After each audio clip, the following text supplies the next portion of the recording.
मुझे याद है जब इस वैकेंसी का नोटिफिकेशन आया था तो मन में एक बड़ा जो है ललक थी, एक उमंग था। क्योंकि बस तुरंत उस वक्त जो है इंटर पास आउट हुआ था और नौकरी के नाम पे बहुत खुश हुआ था। बहुत जो है उमंग थी अंदर, बहुत जोश था। फॉर्म भरा गया, फॉर्म में लगभग 600 से 700 रुपया लिया गया अगर मैं सही हूं तो। और फिर हम लोग तैयारी में लग गए, सेट प्रैक्टिस करने लगे। बिहार एसएससी का कुछ पोस्ट थी उसमें जो बहुत अच्छी थी। और चूंकि उस वक्त ये पहला हमारा फॉर्म था तो बहुत मेहनत किया जा रहा था। 2014 की ये बात मैं बता रहा हूं। फिर तैयारी चलते गई, इसी बीच कई ऐसे फॉर्म आए। फिर ग्रेजुएशन हुआ, कंपटीशन के एग्जाम का दौर चला, कभी बैंकिंग, कभी एसएससी, कभी रेलवे, बहुत सारे एग्जाम आए और गए। लेकिन ये फर्स्ट जो फॉर्म था बिहार एसएससी वाला, वो अभी तक चल रहा है। अब इसमें किसकी गलती है, कौन गुनाहगार है, कौन छात्रों के भविष्य के साथ खेल रहा है, ये तो सोचने वाली बात है। हर वीडियो में नीतीश कुमार को जरूर याद करते हैं, इस वीडियो में भी याद करेंगे। क्योंकि नीतीश कुमार शायद वैसे व्यक्ति हैं और शायद वो वैसे कार्य करते हैं जिनसे उनको याद करना हम जैसे युवाओं को मजबूरन याद करना पड़ता है। जरा आप सोचिए कि जिस राज्य में 7 वर्षों में कोई जो है नौकरी का पद जो है रिक्त है उसे भरा नहीं जाता है, उस राज्य के विकास की कल्पना कैसे किया जा सकता है। 7 वर्ष, गौर से सुनिएगा, एक नौकरी के लिए कोई व्यक्ति 7 वर्ष तक कैसे रुक सकता है।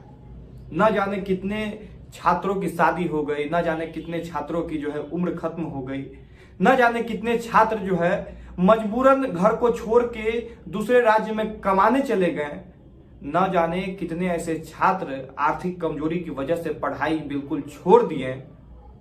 और अब आप फिर से 7 वर्ष बाद कहते हैं, आपके लोग कहते हैं कि अब फिर से 1218 लोगों की परीक्षा होगी मेंस की।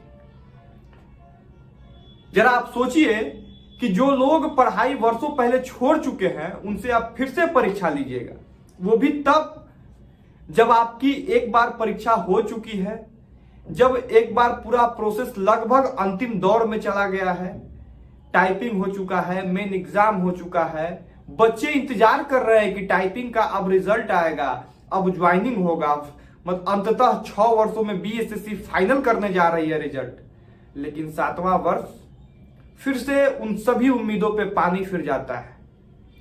और शायद इसीलिए इस बिहार के नाम को लेने से पहले बाहर के लोग अपने नाक और भौं को सिकुड़ाते हैं कि बिहार।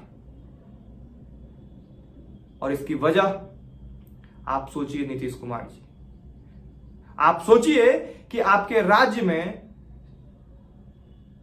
जो परीक्षा होती है, प्रतियोगी परीक्षा होती है, उसकी क्या स्थिति है, कितना पैसा लगता है। कभी आपके बीओ का जो है ऑडियो वायरल होगा कि शिक्षक बनने के लिए 8 लाख रुपए की जरूरत है। कभी आपके बीपीएससी का प्रश्न पत्र लीक होता है, कभी आपके दरोगा के प्रश्न पत्र लीक होने के लिए छात्रों को लाठी से खूब मारा जाता है। कभी मतलब बीएसएससी के लिए 7-7 वर्ष तक छात्र आपके इंतजार करते रह जाते हैं। फिर आप कैसा शासन चला रहे हैं, कैसा छात्रों का हित आप कर रहे हैं, कैसे युवाओं के भविष्य को संभाल रहे हैं। चुनाव में आप कहते हैं कि इतना लाख जो है रोजगार दिया जाएगा। अरे भैया, जो रोजगार आपने पहले अनाउंस कर दिया है, पहले उसको तो फाइनल कीजिए। तो अब बहुत हो गया, हर चीज का अंत होता है। और बिहार के प्रतियोगी परीक्षा में फैले हुए भ्रष्टाचार के खिलाफ भी अब छात्रों को उठना चाहिए।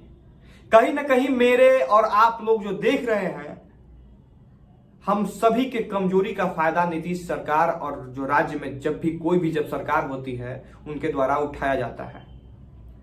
हम और आप चुप हैं। अगर हम और आप एक दिन सड़कों पे जाते हैं ना, तो पेरेंट्स हो जाए या अगल बगल के जो लोग हो जाए, वो ये कहते हैं कि अब उसको पढ़ना लिखना हो गया, अब वो आंदोलन करने चला है। भैया, आप लोग भूल क्यों रहे हैं ये बिहार है, यहाँ बिना आंदोलन के कुछ भी संभव नहीं है। यहाँ वैकेंसी का हर राज्य में 1-2 स्टेप होता है, यहाँ कई स्टेप होता है। कहीं पे प्रथम परीक्षा, प्रारंभिक परीक्षा जिसको कहते हैं वो होता है, मेन होता है, इंटरव्यू होता है, ज्वाइनिंग होता है। लेकिन हमारे बिहार में प्रारंभिक परीक्षा, फिर जो है उसके लिए केस होगा, पेपर लीक होगा, फिर जो है उसको सुनवाई होगा, फिर 2-400 उसमें जो है रिजल्ट ऐड किया जाएगा, तब जाके मेंस होगा, फिर केस होगा, उसके बाद फिर लाठी खाएगा छात्र, फिर जो है उसका मेंस में कुछ लोगों को ऐड किया जाएगा। ऐसे तमाशा चलते रहता है हमारे यहाँ वैकेंसी के नाम पे। अभी बताइए कि कौन सा तुक है कि पूरा परीक्षा का प्रोसेस एक बार खत्म हो गया और फिर से आप एक बार बैकडोर से 1218 लोगों को घुसा रहे हैं कि ये लोग प्रारंभिक परीक्षा में जो है पास हो गया था। अरे पास हो गया था, उस समय आप कहां थे? सोए हुए थे। उस वक्त ही इनको लेके आना चाहिए था ना आपको। आप क्या मजबूरी हो गई, कहां गलती हुई और आपके गलती की सजा छात्रों को क्यों मिलेगी? ये सब बातें सोचने योग्य है।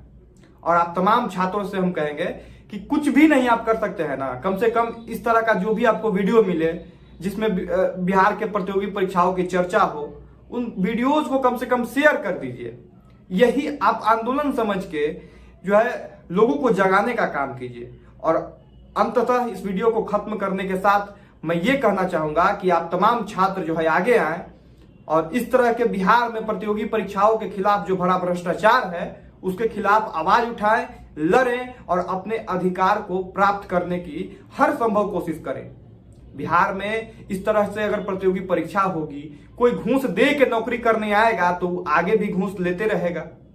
कोई अगर शिक्षक 8 लाख रुपया दे के आएगा, शिक्षक बनेगा, तो वो अपने छात्रों को क्या पढ़ाएगा? वो छात्रों से भी वो 8 लाख रुपया वसूल करने के चक्कर में रहेगा ना।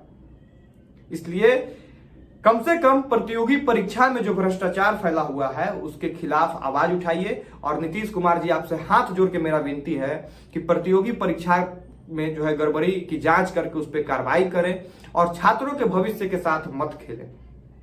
ये पाप लगेगा आपको। बाकी जाते जाते मेरा नमस्कार स्वीकार करिए। और मुझे पता है कि मेरे इस वीडियो से बहुत ज्यादा कुछ परिवर्तन नहीं होगा, लेकिन मैं अपने हर वीडियो में कहता हूं कि मैं अपने हिस्से का काम कर रहा हूं। बाकी आप देखने वाले सब मालिक हैं। जय हो।